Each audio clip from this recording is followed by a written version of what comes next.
Sarah's F-22 Raptor descended through the clouds toward the Pentagon airfield, the morning's combat mission now behind her. As she approached for landing, she could see emergency vehicles and personnel gathered around the flight line, along with what appeared to be every senior officer on the base. Word of the unprecedented aerial engagement had spread quickly through military channels. Raptor 1, you are cleared for straight-in approach to runway 09, came the voice of the tower controller. Be advised, we have a full emergency response team standing by as precautionary measure. Sarah acknowledged the transmission while running through her landing checklist. The F-22 had performed flawlessly during the engagement, with all systems operating normally despite the stress of high-G maneuvering and weapons deployment.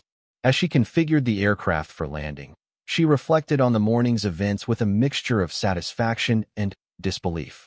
The touchdown was smooth, and Sarah brought the fighter to a stop near the gathered crowd of officials. As she shut down the engines and began post-flight procedures, she could see General Harrison approaching the aircraft along with several other senior officers she didn't recognize. The expressions on their faces suggested a combination of relief, amazement, and intense curiosity about the woman who had just saved the Capitol from potential attack. Flight Sergeant Rodriguez was the first to reach the aircraft, his face showing obvious pride in both his F-22 and the pilot who had flown it to victory. "Ma'am, how did the bird perform?" "Perfectly, Sergeant," Sarah replied as she climbed down from the cockpit. "Your aircraft is a credit to your maintenance skills." As Sarah removed her helmet and flight gear, the gathered officers got their first clear look at the pilot who had just accomplished an extraordinary feat many of them had expected to see a recalled military pilot or perhaps a test pilot borrowed from another program. Instead, they found themselves facing a civilian intelligence analyst they had worked with for years without knowing her true capabilities. General Harrison stepped forward as Sarah completed her immediate post-flight duties. "Ms. Mitchell, I think we need to have a much longer conversation about your background. But first, let me say that what you accomplished this morning was nothing short of remarkable." "Thank you, sir. I was just doing my job." "No, Ms. Mitchell, what you did went far beyond any reasonable job description. You saved lives and prevented what could have been a catastrophic attack on our nation's capital." As they walked toward the debriefing facility, Sarah found herself surrounded by military and intelligence officials who wanted to understand exactly what had happened during the engagement. The preliminary radar data was already being analyzed, but everyone wanted to hear the pilot's first-hand account of the battle. The debriefing session lasted for several hours, with Sarah providing detailed accounts of each phase of the intercept and engagement.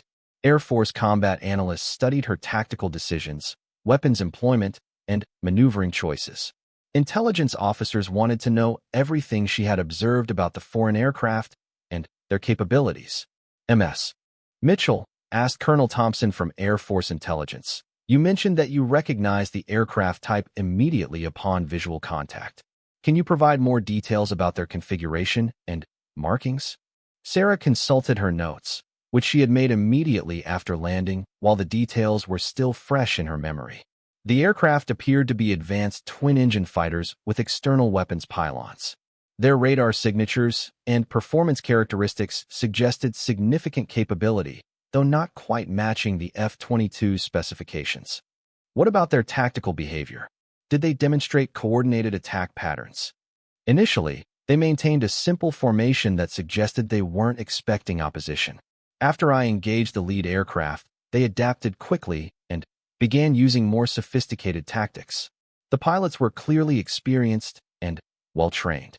General Harrison listened to the technical discussion while considering the broader implications of the morning's events. The appearance of 6 foreign military aircraft in American airspace represented a serious escalation that would require diplomatic and military responses at the highest levels. However, Sarah's successful intercept had prevented the situation from becoming a national disaster. "Ms. Mitchell," General Harrison interrupted, "I need to understand something. How did you maintain your flying skills over 20 years of civilian work? The performance you demonstrated this morning suggests recent combat training." Sarah had been expecting this question and had prepared an honest answer. "Sir, I maintain currency through regular simulator training at various military facilities. My intelligence work required me to understand aircraft capabilities, so I made it a point to stay current on flight systems and tactics. I also participated in theoretical training exercises and studied combat reports from overseas operations. Simulator time is one thing, but actual combat flying is completely different. You engaged 6 aircraft simultaneously and achieved perfect results. That's not something you can learn from books. You're right, sir. I think what made the difference was that I never stopped thinking like a pilot. Even during my intelligence work, I approached problems from a pilot's perspective. When I analyzed foreign aircraft capabilities, I thought about how I would fight against them. When I studied mission reports, I put myself in the cockpit mentally. Colonel Martinez, who had watched the entire engagement from the crisis center, added his perspective. General, I've worked with Sarah for 8 years, and I can tell you that her technical knowledge and analytical skills are exceptional.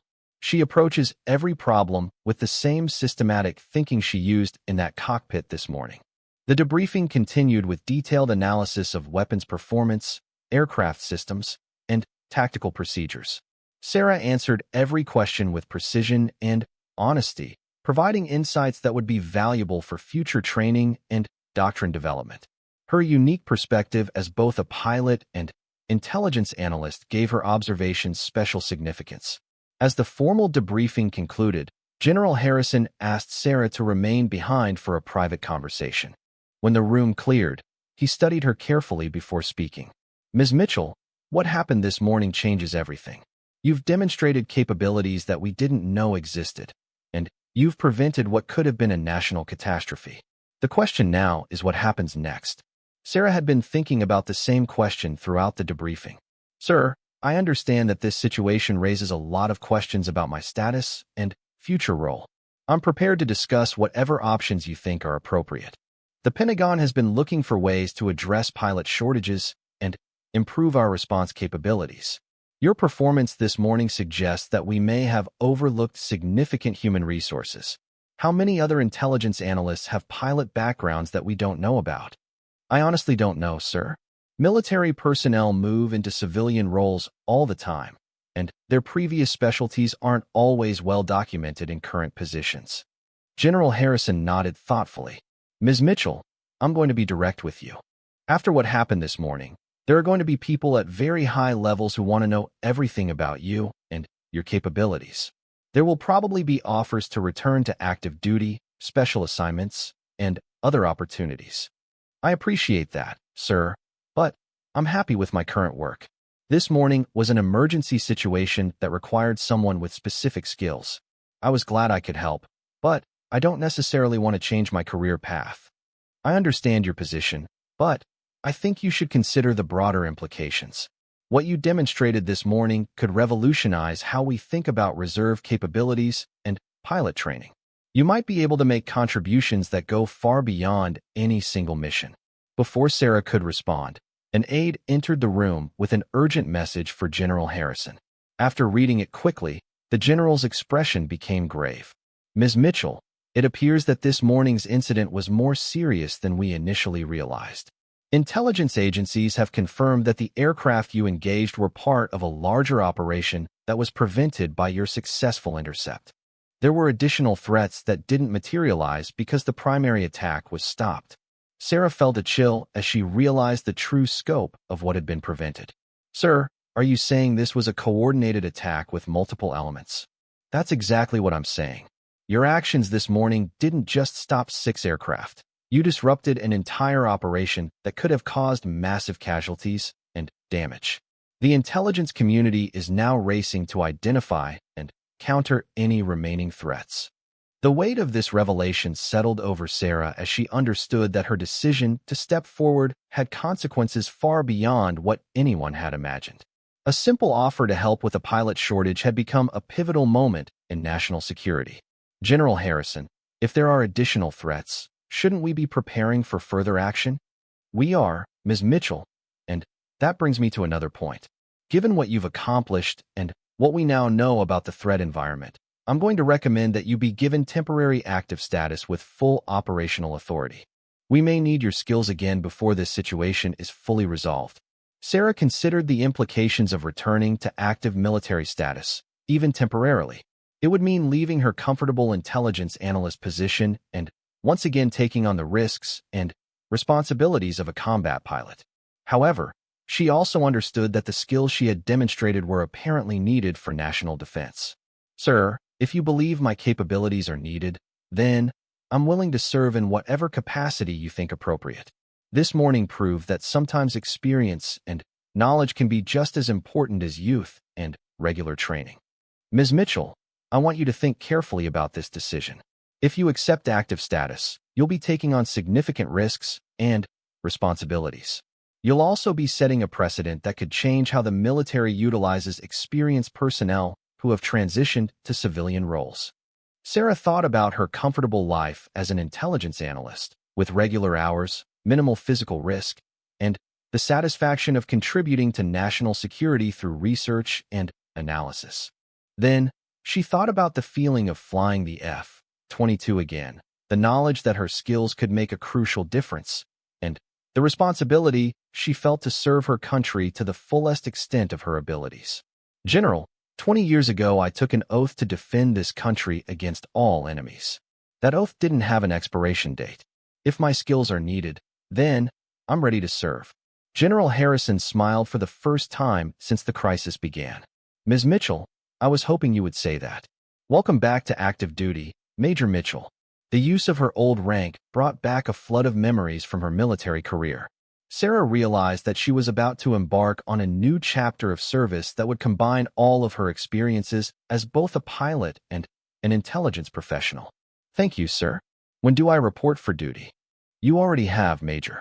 Your first assignment is to work with our intelligence teams to analyze this morning's incident and prepare for possible follow-up operations.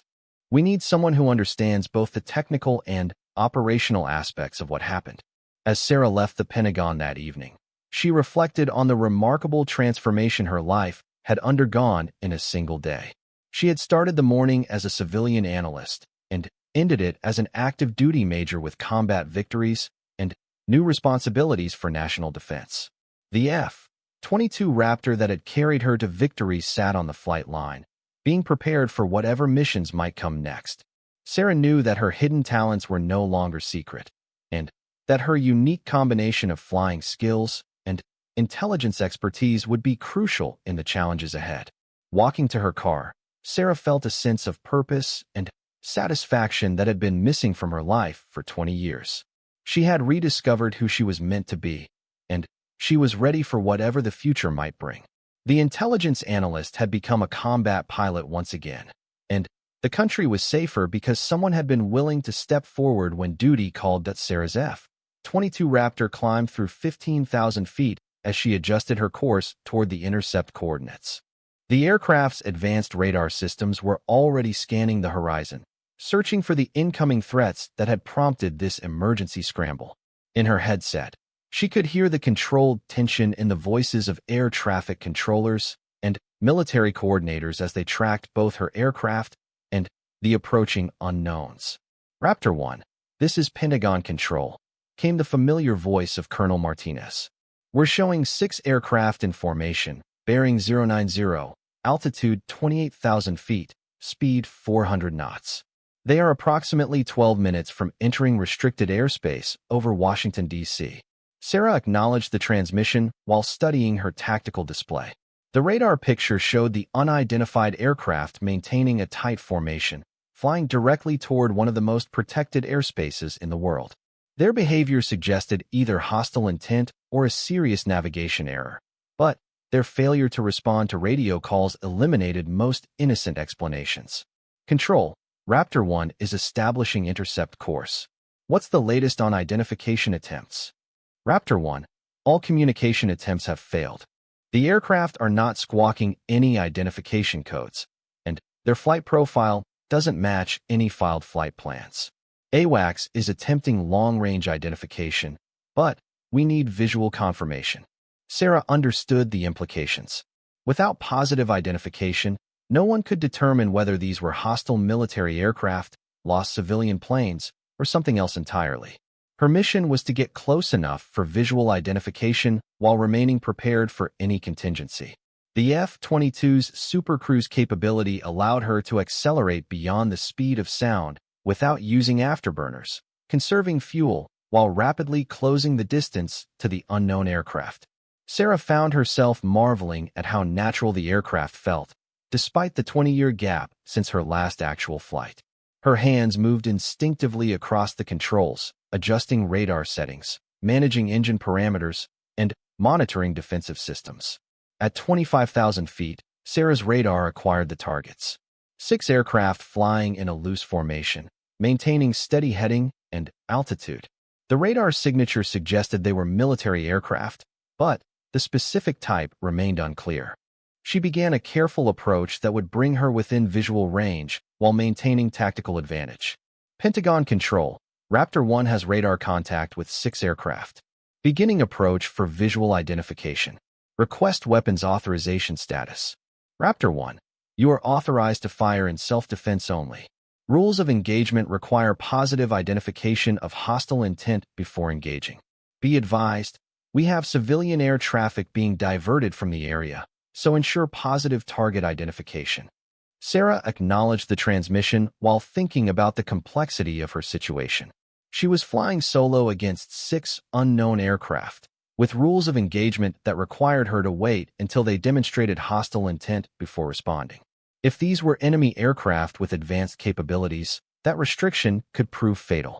As she closed to within 10 miles of the formation, Sarah began using the F-22's advanced sensors to gather intelligence. The aircraft appeared to be twin-engine fighters, but their specific type remained unclear due to their position relative to the sun. She needed to get closer for definitive identification. Control, Raptor 1 is closing for visual identification. The targets appear to be military aircraft, but I need closer range to confirm type and nationality. In the Pentagon Crisis Center, tension was mounting as staff watched the intercept develop on large tactical displays. General Harrison stood behind the radar operators, knowing that the next few minutes would determine whether the Capitol faced an actual attack or an elaborate false alarm. The unidentified aircraft were now less than 8 minutes from restricted airspace. General, should we activate additional defensive systems? Asked the Air Defense Coordinator. Not yet, Harrison replied. Let's see what Mitchell can determine. If these are hostile aircraft, we need to know their capabilities before we commit our defensive resources. Back in the cockpit, Sarah was now within 5 miles of the formation. She adjusted her position to approach from their starboard side, using the sun's position to mask her approach while gaining optimal viewing angle. The F-22's stealth characteristics made it virtually invisible to conventional radar, giving her a significant advantage in observing the unknown aircraft.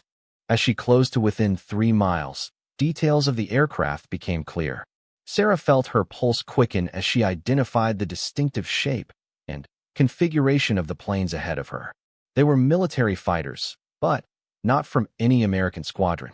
The aircraft bore markings she recognized from intelligence briefings. They were foreign military aircraft operating in American airspace without authorization. Pentagon Control, Raptor 1 has visual identification, Sarah transmitted, keeping her voice steady despite the significance of what she was reporting. 6 aircraft, military fighters, bearing foreign markings. They are definitely not American aircraft and are not responding to radio calls. The response from Control came immediately. Raptor 1, can you confirm hostile intent? Sarah studied the aircraft formation carefully. The planes maintained steady course toward Washington, D.C., showed no indication of turning away, and had ignored all communication attempts. While they hadn't yet taken obviously aggressive action, their presence in restricted airspace with weapons systems could only be interpreted as hostile. Control, based on their position, heading, and failure to respond to communications, I'm classifying these aircraft as showing hostile intent. They are armed military aircraft proceeding directly toward restricted airspace without authorization. Raptor 1, you are authorized to intercept and redirect. Use minimum force necessary. If they fail to comply with redirection, you are cleared to engage. Sarah acknowledged the transmission while positioning her F-22 for the intercept. She approached the formation from behind and slightly above, a position that gave her tactical advantage while making her presence obvious to the foreign pilots. She activated her aircraft's identification systems, making herself visible to their radar while maintaining weapons readiness. Attention unidentified aircraft. This is United States Air Force. You are in violation of restricted airspace. Change heading to 045 and follow me to designated landing facility immediately. Sarah repeated the message on multiple frequencies, but received no response. The foreign aircraft maintained their formation and heading, showing no indication they intended to comply with her instructions. She was now faced with 6 potentially hostile aircraft that refused to acknowledge her presence or follow lawful orders. Moving closer to the lead aircraft, Sarah positioned her F-22 where the foreign pilot couldn't miss seeing her. She rocked her wings in the universal aviation signal for "follow me," but the lead aircraft continued on its original heading. The lack of response confirmed that these pilots were either unable or unwilling to acknowledge her presence. Pentagon Control, Raptor 1 has attempted peaceful intercept. No response from unknown aircraft. They are maintaining course toward restricted airspace. Estimate 4 minutes to restricted boundary. Raptor 1, you are cleared to take appropriate action to prevent airspace violation. Use your judgment on engagement level. Sarah found herself in the situation every fighter pilot trains for but hopes never to face. She had clear authority to engage hostile aircraft, but she also understood that her actions in the next few minutes could have significant diplomatic and military consequences. 6 against 1 odds meant she needed to be tactically perfect to succeed. She selected air-to-air missiles and began targeting the formation. The F-22's sophisticated fire control system quickly identified optimal engagement solutions, but Sarah hesitated. Taking the first shot would escalate the situation beyond any possibility of peaceful resolution. However, allowing armed foreign aircraft to penetrate restricted airspace over the capital was unacceptable. The decision was made for her when the lead aircraft suddenly broke formation and turned directly toward her F-22. Sarah's threat warning systems immediately activated as the aircraft's radar began targeting her. There was no longer any question about hostile intent. Pentagon Control, Raptor 1 is under direct threat. The lead aircraft has turned toward me and is showing radar lock. I'm engaging now. Sarah's training took over as she maneuvered her F-22 to evade the incoming threat while setting up her own attack. The foreign aircraft was turning aggressively, trying to position for a missile shot, but the F-22's superior maneuverability gave Sarah a crucial advantage. She pulled into a high G turn that brought her behind the hostile aircraft. Her first missile fired with a small puff of smoke and a slight vibration through the aircraft. The advanced air-to-air missile tracked perfectly, guiding itself toward the hostile aircraft with deadly precision. Sarah watched as the missile impacted, sending the lead aircraft spinning toward the ground in flames. Splash 1 hostile aircraft, Sarah reported while immediately maneuvering to engage the remaining 5 aircraft. Continuing engagement.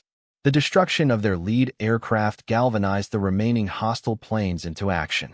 They broke formation and began aggressive maneuvering, clearly intending to engage Sarah's lone F-22.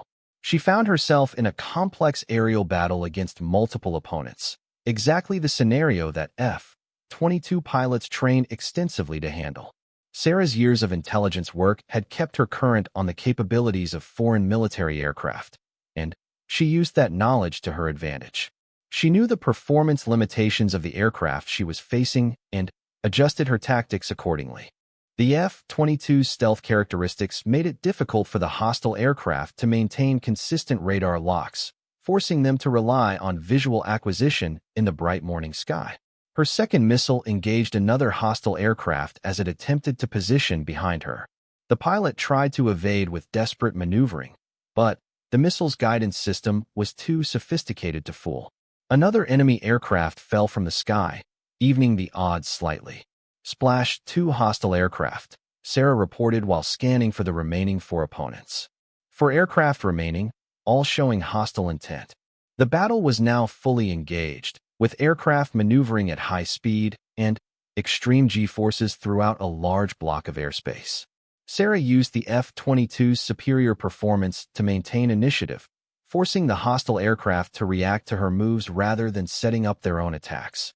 Her situational awareness, enhanced by the aircraft's advanced sensor systems, allowed her to track all 4 remaining opponents simultaneously. The third engagement came as 2 hostile aircraft attempted a coordinated attack from different directions. Sarah used vertical maneuvering to defeat their geometry, climbing rapidly while launching another missile at the closer threat. The missile found its target, but the second hostile aircraft managed to fire its own weapon before Sarah could engage. Missile launch, missile launch. Sarah called as her threat warning systems detected the incoming weapon. She immediately began evasive maneuvering, dispensing chaff and flares while pulling maximum G-forces to evade the hostile missile. The foreign weapon passed close enough that she could see it streak past her canopy. With 3 hostile aircraft destroyed and 1 missile evaded, Sarah found herself facing 3 remaining opponents who were now showing more caution in their attacks. They had seen what the F-22 could do and were no longer treating her as an easy target. The engagement was becoming more tactical, with both sides maneuvering for advantage while avoiding unnecessary exposure. Sarah's 4th missile launch came after a patient setup that allowed her to engage a hostile aircraft that had become separated from its wingman. The pilot attempted last-minute evasive action, but Sarah had anticipated the move and led her target perfectly. The missile impact sent another aircraft spiraling toward the Earth. Splash, 4 hostile aircraft, she reported while immediately repositioning to engage the final 2 opponents. 2 aircraft remaining. The final phase of the battle became a test of skill and determination between experienced pilots. The 2 remaining hostile aircraft began working together more effectively, trying to trap Sarah between them in a classic pincer maneuver. She countered by using the F-22's ability to accelerate and climb rapidly, forcing them to chase her into disadvantageous positions. Her 5th missile launch ended the threat from one of the remaining aircraft, leaving only 1 hostile plane still capable of fighting. This final opponent proved to be the most skillful of the group, using advanced maneuvering and good tactical sense to avoid Sarah's attacks while setting up his own engagement opportunities. The final engagement became a classic dogfight, with both aircraft maneuvering at the limits of their performance envelopes. Sarah found herself in a turning fight that tested every aspect of her flying skills and tactical knowledge. The F-22's superior performance gradually gave her the advantage she needed. Her final missile launch came after nearly 5 minutes of intensive maneuvering. The hostile aircraft attempted one last evasive maneuver, but Sarah had positioned herself perfectly for the shot. The missile impact marked the end of the engagement and the destruction of all 6 hostile aircraft. Pentagon Control, Raptor 1 has successfully engaged all hostile aircraft. 6 aircraft destroyed, no survivors observed. Area is now secure. The silence that followed her transmission seemed to last forever before Colonel Martinez's voice came back with obvious relief and amazement. Raptor 1, outstanding work. You are cleared to return to base. Emergency crews are standing by. As Sarah turned her F-22 toward home, she realized that her hands were shaking slightly from the adrenaline of combat. In less than 30 minutes, she had successfully engaged and destroyed 6 hostile aircraft in single combat, preventing what could have been a devastating attack on the capital. The intelligence analyst who had walked into work that morning had become an air combat ace by lunchtime. Sarah Mitchell had always been different from her co-workers at the Pentagon. While other intelligence analysts spent their lunch breaks discussing weekend plans or office gossip, she found herself drawn to the windows overlooking the airfield. Her colleagues assumed she was just another desk worker fascinated by military aircraft, but they had no idea about the secret she carried. 20 years earlier, Sarah had been one of the first women to complete the rigorous F-22 Raptor pilot training program. She had graduated at the top of her class, earning the respect of instructors who initially doubted a young woman's ability to handle the world's most advanced fighter jet. Her reflexes were lightning fast, her spatial awareness exceptional, and her understanding of complex flight systems bordered on intuitive. However, Sarah's military career had taken an unexpected turn when a training accident left her with a minor but disqualifying back injury. The medical board determined she was unfit for active flight duty, effectively ending her dreams of becoming a combat pilot. Devastated but determined to serve her country in other ways, she transitioned to intelligence work, where her technical knowledge of aircraft systems proved invaluable. Now, at 42, Sarah worked as a senior intelligence analyst specializing in foreign aircraft capabilities. Her colleagues knew she had military background, but most assumed she had been in logistics or communications. She never corrected their assumptions, finding it easier to blend in rather than explain her unusual past. The morning of March 15th started like any other. Sarah arrived at her office at 0630 hours, coffee in hand, ready to review overnight intelligence reports from various global hotspots. The Pentagon hummed with its usual activity, officers hurrying between meetings, civilian contractors discussing projects, and the constant background noise of a military headquarters in operation. Around 0800 hours, Sarah noticed increased activity in the corridors. Military personnel moved with more urgency than usual, and she could hear fragments of conversations about elevated threat levels and immediate response protocols. As someone who had worked in intelligence for over a decade, she recognized the signs of a developing situation. Her supervisor, Colonel Martinez, appeared at her cubicle looking tense. "Mitchell, I need you to drop everything and focus on incoming intelligence about airspace violations along the eastern seaboard. We've got multiple unidentified aircraft approaching from international waters." Sarah immediately switched her attention to the classified networks. The situation was more serious than she initially thought. Radar stations were tracking at least 6 unidentified aircraft moving at high speed toward major population centers.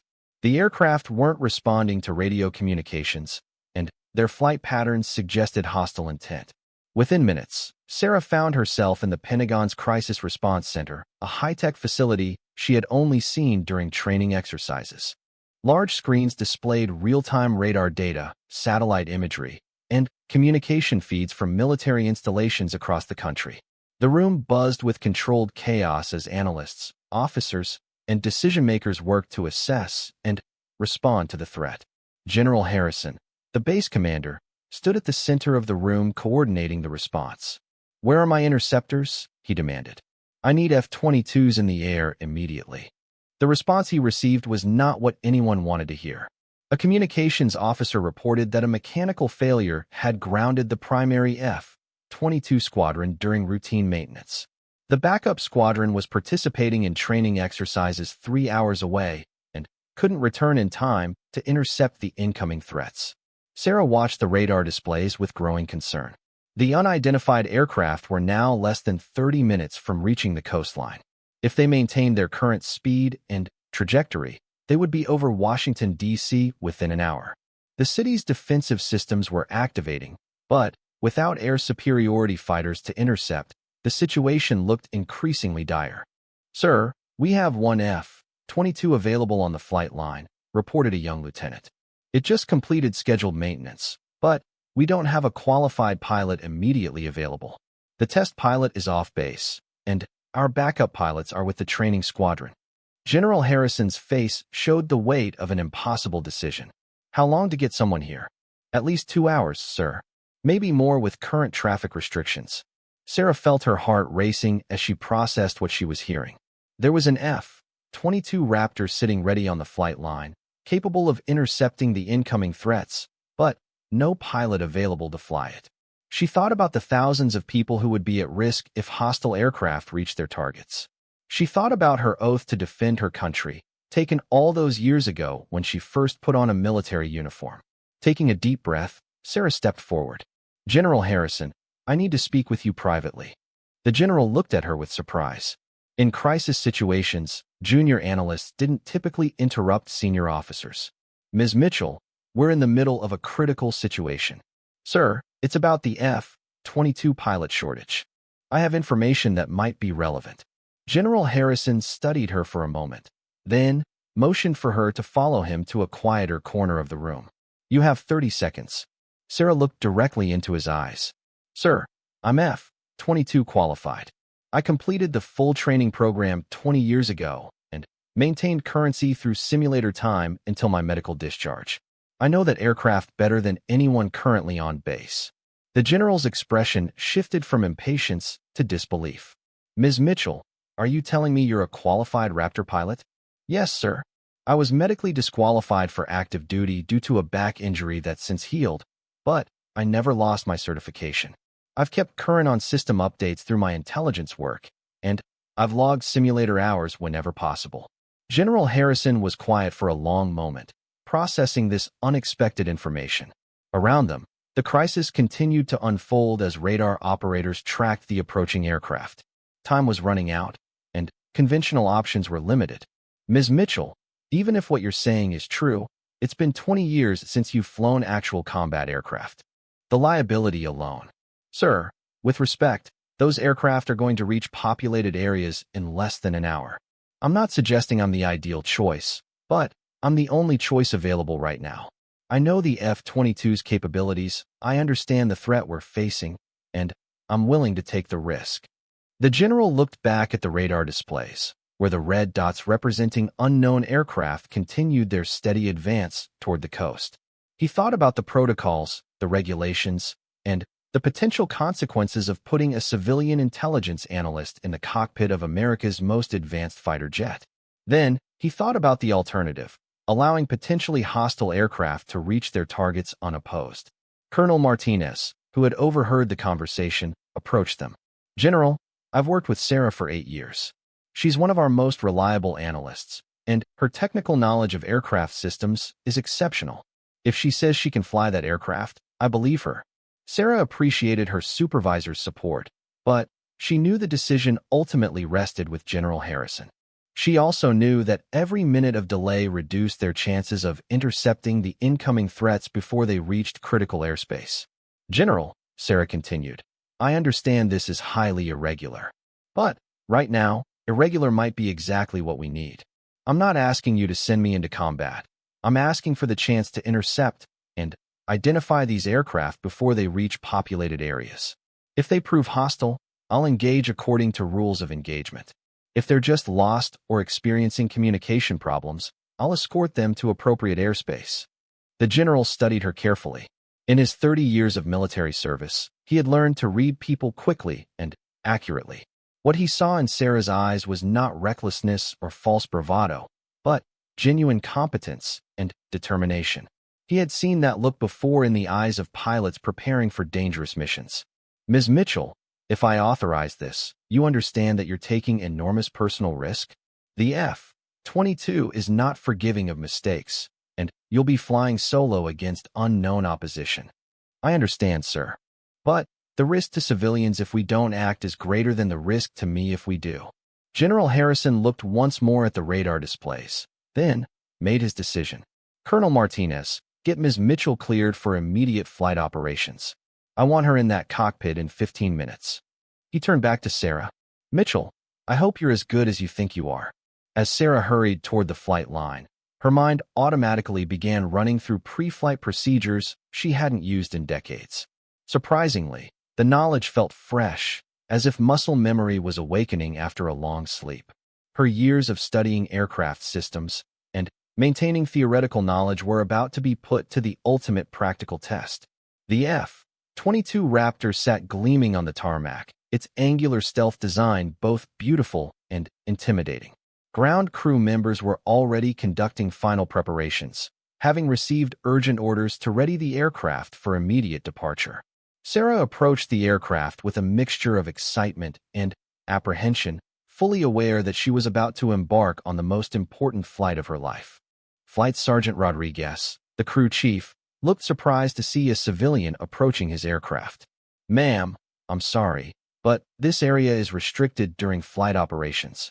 Sergeant, I'm your pilot for this mission, Sarah replied, showing her hastily prepared authorization papers. Rodriguez examined the papers with obvious confusion, then looked at Sarah again. Ma'am, with respect, I've never seen you before, and I know all the F-22 pilots on this base. It's a long story, Sergeant, but right now we don't have time for explanations. What's the status of this aircraft? Something in Sarah's tone and bearing convinced Rodriguez that she knew what she was talking about. All systems green, ma'am. Fuel is topped off, and We've loaded standard air-to-air armament. The aircraft is ready for immediate departure. Sarah began her external inspection, walking around the aircraft with practiced efficiency. Her hands moved instinctively to check access panels, weapons mountings, and other critical points. Rodriguez watched with growing amazement as this mysterious woman demonstrated intimate knowledge of his aircraft. "Sergeant, how long since the last engine run?" "2 hours ago, ma'am. Everything checked out perfectly." "Good. I'll need a flight helmet and survival gear. Also, please ensure the communication frequencies are set to intercept control and Pentagon operations." As Rodriguez hurried to gather the required equipment, Sarah continued her inspection. The F-22 was exactly as she remembered, a marvel of engineering that represented the pinnacle of fighter aircraft design. Its twin engines, advanced radar systems, and sophisticated flight controls made it the most capable air superiority fighter in the world. Back in the crisis center, General Harrison was briefing his staff on the unprecedented decision he had just made. "I want everyone to understand that Ms. Mitchell is now acting under my direct authority.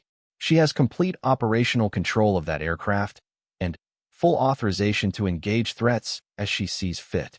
The radar operators continued tracking the incoming aircraft, now less than 20 minutes from the coastline. The unidentified planes maintained their formation and heading, showing no signs of responding to radio calls or changing course. Military installations along the eastern seaboard were activating defensive measures, but everyone knew that ground-based systems alone would be insufficient if the aircraft proved hostile. On the flight line, Sarah was strapping herself into the F-22's cockpit. The familiar feeling of settling into a fighter aircraft brought back memories of her training days, when she had dreamed of defending her country from threats exactly like the one now developing. The cockpit layout was exactly as she remembered, with a few minor updates to display systems that her intelligence work had kept her familiar with. "Control, this is Raptor 1 requesting immediate departure clearance," Sarah transmitted as she began the engine start sequence. The tower controller's voice came back with obvious surprise. "Raptor 1, we show you as an unscheduled departure. Please confirm your authorization." "Control, Raptor 1 is operating under direct authorization from General Harrison for intercept mission. Request immediate clearance to active runway." There was a brief pause before the controller responded. "Raptor 1, you are cleared to taxi to runway 09. Be advised, you are cleared for immediate takeoff upon reaching runway threshold." Sarah advanced the throttles and felt the F-22 begin to move. The aircraft responded exactly as she remembered, with smooth power delivery and precise control response. As she taxied toward the runway, she ran through her mental checklist of intercept procedures, weapons systems, and emergency protocols.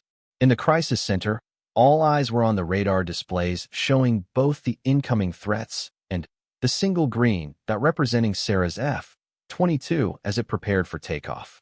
General Harrison stood silently, knowing that he had just made one of the most unconventional decisions of his career.